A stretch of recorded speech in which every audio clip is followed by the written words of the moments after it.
നിലമ്പൂരിൽ പോര് മുറുകുന്നു എന്നാണ് ചോദ്യം. ആന്റോ അഗസ്റ്റിൻ, ഇപ്പോൾ ഇനി 5 ദിവസങ്ങൾ മാത്രമേ ഉള്ളൂ.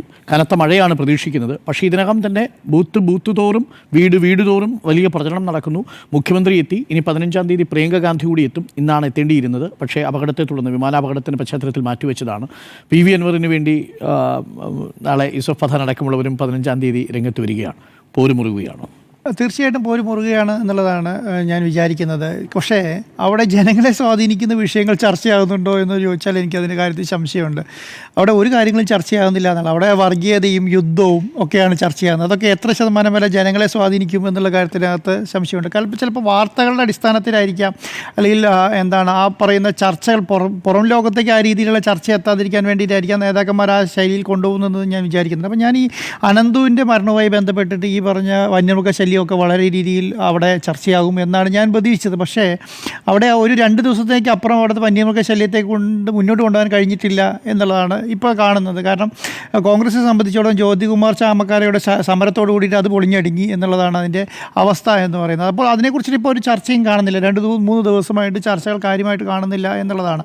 അപ്പം ഈ വർഗീയത പറഞ്ഞ് എത്ര ശതമാനം മുന്നോട്ട് പോകാൻ പറ്റും, വർഗീയ വോട്ടുകൾ പ്രധാനപ്പെട്ട ആർക്ക് കിട്ടും, എങ്ങനെ കിട്ടും, ഏത് രീതിയിൽ പറഞ്ഞ് മുന്നോട്ട് പോകാൻ പറ്റും എന്നുള്ള കാര്യത്തിലൊക്കെ സംശയമുണ്ട്. ഇപ്പോഴത്തെ രീതിയിൽ അവിടെ മുന്നണികൾ ചെയ്യുന്ന കാര്യമെന്ന് പറയുന്നത് ഈ പറഞ്ഞ പത്രക്കാരെയും ചാനലുകാരെയും എങ്ങനെ എന്തെങ്കിലുമൊക്കെ പറഞ്ഞ് മുന്നോട്ട് കൊണ്ടുപോവുകയും ഓരോ വീടുകൾ കയറി അവർക്ക് പറയാനുള്ള കാര്യങ്ങൾ പറഞ്ഞ് പഠിപ്പിക്കുന്ന ശൈലിയിലാണ് എന്നുള്ളത് തോന്നുന്നു. ഞാൻ തോന്നുന്നത് പ്രധാനപ്പെട്ട ഒരു നേതാക്കന്മാരെയും കാണുന്നത് എല്ലാവരും ഗ്രഹസമ്പർക്കത്തിലാണ്. എല്ലാവരും വീടുകൾ കയറി ഇത് പറഞ്ഞുകൊണ്ടിരിക്കുകയാണ്.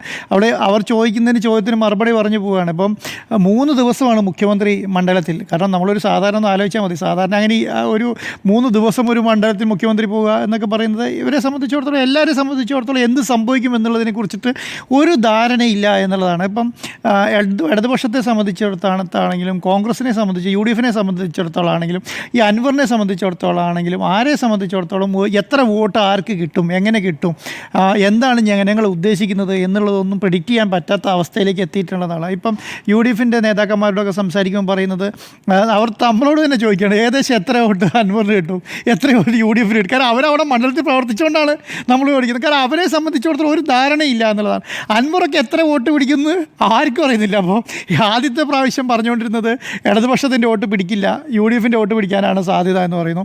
ഇപ്പം എന്ന് പറയുന്നത് കുറച്ച് ഭാഗം ഇടതുപക്ഷത്തിൻ്റെയും പിടിക്കാൻ സാധ്യതയുണ്ട്, കുറച്ച് ഭാഗം UDFൻ്റെയും പിടിക്കാൻ സാധ്യതയുണ്ട് എന്നുള്ളത്. അപ്പോൾ അൻവറിനെതിരെയുള്ള അറ്റാക്കുകൾ കൂടുകയും ഇടതുപക്ഷവും വലതുപക്ഷവും തമ്മിലുള്ള ഇപ്പോൾ ആ ഒരു കാര്യത്തിലൊരു ഐക്യം ഞാൻ കാണുന്നുണ്ട് കേട്ടോ. ഇപ്പോൾ രണ്ടുപേരും പറഞ്ഞു തുടങ്ങി എന്ത് LDFും UDFും തമ്മിലാണ് മത്സരം എന്നുള്ളത് പറഞ്ഞു തുടങ്ങി. മറ്റതെന്ന് പറയുന്നത് വിജയിച്ച് മുന്നോട്ട് പോവുക എന്നുള്ള ശൈലിക്കായിരുന്നു ഉണ്ടായിരുന്നത്. അപ്പോൾ എത്ര വോട്ട് ആര് പിടിക്കും എന്നുള്ളതിനെക്കുറിച്ച് വലിയ ധാരണയില്ലാതായിരിക്കുന്നു അവിടെയുള്ള പാർട്ടി പ്രവർത്തകരെ സംബന്ധിച്ചിടത്തോളം. പിന്നെ വലിയ രീതിയിൽ അവിടെ പുറം ജില്ലകളിൽ നിന്നും പുറം മണ്ഡലങ്ങളിൽ നിന്നും ആൾക്കാർ അവിടെ എത്തിയിട്ടുണ്ടെന്നുള്ളതാണ്. ഇപ്പോൾ കോൺഗ്രസിനെ സംബന്ധിച്ചിടത്തോളം നോക്കുകയാണെങ്കിൽ അവരുടെ വലിയ രീതിയിലുള്ള അവിടുത്തെ സാധാരണ ജനങ്ങളെക്കാളും കൂടുതൽ ആൾക്കാർ നമ്മൾ ഓരോ റാലി ഞാൻ എടുത്തു, ഓരോ ഗ്രഹസമ്പർക്കത്തിൻ്റെ ടീം എടുത്ത് നോക്കുക, 1-2 ആൾക്കാരെ ആ മണ്ഡലത്തിലുള്ളവരുള്ളൂ. ബാക്കിയുള്ളവർ മുഴുവൻ പുറം നേതാക്കന്മാരും MLAമാരും എല്ലാ MPമാരും അവിടെയാണ്. 140 MLAമാരുണ്ടെങ്കിൽ 2 പാർട്ടിയുടെയും 140 MLAമാരിലും ബഹുഭൂരിപക്ഷം അവിടെയാണ്. ബഹുഭൂരിപക്ഷം MPമാർ അവിടെയാണ്, രാജ്യസഭാ MPമാർ അവിടെയാണ്. അപ്പോൾ ഇത്രയും ചെറിയൊരു ആ 7 പഞ്ചായത്തല്ലേ ഉള്ളൂ. അപ്പോൾ ഓരോ വീട്ടിൽ കയറാൻ മാത്രം ആൾക്കാർ അവിടെ ഉണ്ട് എന്നുള്ളതാണ് സത്യം എന്ന് പറയുന്നത്. അപ്പോൾ ജനങ്ങളെ സംബന്ധിച്ചിടത്തോളം ഇവർ പറയുന്നത് എന്താ കേൾക്കേണ്ടത്, എന്താ കേൾക്കേണ്ടാത്ത അവസ്ഥയിൽ എത്തിയിട്ടുണ്ടെന്നുള്ളതാണ്. ജനങ്ങളെ സംബന്ധിച്ച് വലിയ പ്രശ്നമാണ്. വന്യമൃഗശല്യം അവിടെ വലിയ പ്രശ്നമാണ്. അവരുടെ കാർഷികവുമായി ബന്ധപ്പെട്ട കാര്യങ്ങൾ പ്രശ്നമാണ്. റോഡുമായി ബന്ധപ്പെട്ട ഈ നമ്മുടെ ബൈപ്പാസുമായി ബന്ധപ്പെട്ട കാര്യം അവർക്ക് വലിയ പ്രശ്നമാണ്. അപ്പോൾ ഇതൊക്കെ വലിയ രീതിയിൽ അവിടെ ചർച്ചയാകുന്നില്ല എന്നുള്ളതാണ് ഞാൻ വിചാരിക്കുന്നത്.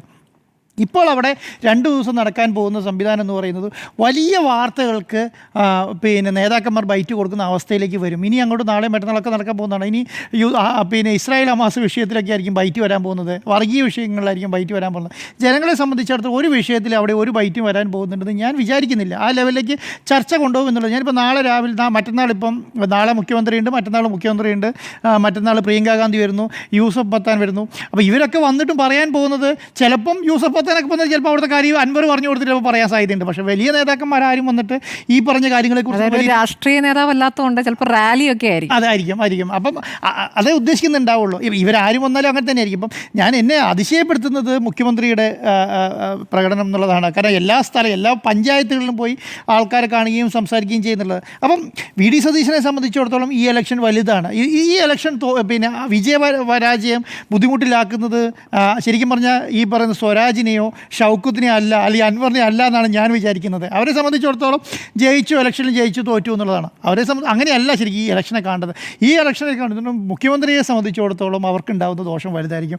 അതിനേക്കാളും അപ്പുറമായിരിക്കും വി ഡി സതീശൻ ഈ ഇലക്ഷൻ എങ്ങനെ തോറ്റിട്ടുണ്ടെങ്കിൽ വി ഡി സതീശന് പിന്നെ ആ സ്ഥാനത്ത് തന്നെ ഇരിക്കാൻ പറ്റില്ല. കാരണം 2 വർഷങ്ങളാണ് ഒന്ന് ഈ അൻവറുമായി ബന്ധപ്പെട്ട പ്രശ്നത്തിനെ പോലത്തെ അൻവർ UDFിൻ്റെ ഭാഗമല്ലാതെ തീർന്ന ഒരു പ്രശ്നത്തിൻ്റെ ഭാഗമായിട്ട്.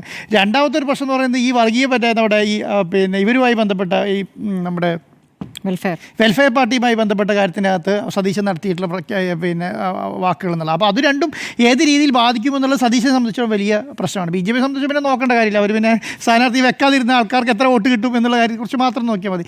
ജനങ്ങളെ സംബന്ധിച്ചിടത്തോളം അവർ ജനകീയ വിഷയങ്ങൾ ചർച്ച ചെയ്യുന്നതിൽ മുന്നണിയിൽ പരാജയപ്പെടുന്നുണ്ട്. അത് ജനങ്ങൾ തിരിച്ചറിഞ്ഞാൽ, അത് ആ കാര്യങ്ങൾ ജനങ്ങൾ ഇപ്പോൾ കണ്ണിൽ പൊടിയിടുന്ന പരിപാടിയാണ് നടക്കുന്നതെന്ന് ജനങ്ങൾ തിരിച്ചറിഞ്ഞാൽ ഏത് ശൈലിയിൽ എങ്ങനെയൊക്കെ വോട്ട് പോകുന്നുള്ളത് ഇപ്പോഴത്തെ സിറ്റുവേഷനിൽ പറയാൻ പറ്റില്ല.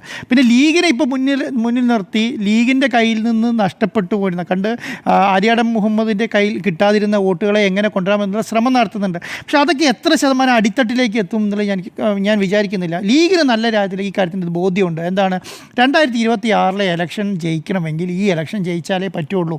അല്ലെങ്കിൽ ഈ ഇലക്ഷൻ തോറ്റിട്ടുണ്ടെങ്കിൽ ഞാൻ ലീഗിന് ആ മുന്നണിയിൽ നിൽക്കുന്നത് വരെ വെല്ലുവിളിയാവുമെന്ന് വിശ്വസിക്കുന്ന ഒരാളാണ് ഞാൻ ഈ ഇലക്ഷനിൽ തോറ്റിട്ടുണ്ടെങ്കിൽ. അപ്പം ലീഗിനെ സംബന്ധിച്ചിടത്തോളം അവർ എല്ലാ വിട്ടുവീഴ്ചയും ചെയ്യുന്നുണ്ട് കേട്ടോ. ഇപ്പോൾ ശരിക്കും പറഞ്ഞാൽ ഈ വെൽഫെയർ പാർട്ടിയുമായി ബന്ധപ്പെട്ട വിഷയത്തിലൊക്കെ സതീശൻ്റെ പരാമർശം പോയി പെട്ടിരിക്കുന്നത് ശരിക്കും ലീഗിനാണ് ബുദ്ധിമുട്ടിലാക്കിയിരിക്കുന്നത്. ലീഗിനൊക്കെ ശരിക്കും ഒഴിഞ്ഞു മാറാനും പറ്റുന്നില്ല, മറുപടി പറയാനും പറ്റുന്നില്ല. ഇപ്പം ഇന്നലെ കുഞ്ഞാലിക്കുട്ടി പറയുന്നത് എന്താണെന്ന് പറഞ്ഞിട്ടുണ്ടെങ്കിൽ ഇലക്ഷൻ കഴിയുന്നത് വരെ ഇങ്ങനെ പോട്ടെ, എങ്ങനെയും ഇലക്ഷൻ കഴിഞ്ഞ് കിട്ടിയാൽ മതി എന്നുള്ളതാണ്. ഇപ്പം തങ്ങളുടെ പത്രസമ്മേളനത്തിനകത്ത് അതിനെക്കുറിച്ച് നിങ്ങൾ വിവാദമാകുന്ന ചോദ്യങ്ങൾ ചോദിക്കേണ്ട, ആ കാര്യത്തിൻ്റെ ഉത്തരങ്ങളെല്ലാം എന്താണ്, അവർ പിന്നീട് LDFന് വോട്ട് ചെയ്തു, അതല്ലല്ലോ വിഷയം.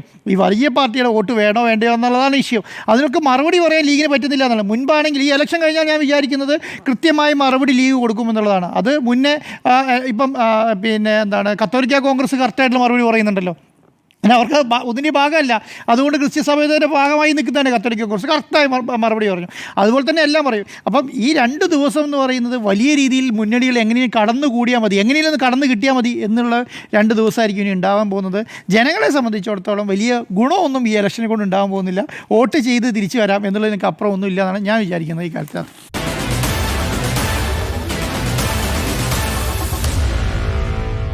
Meet the editors.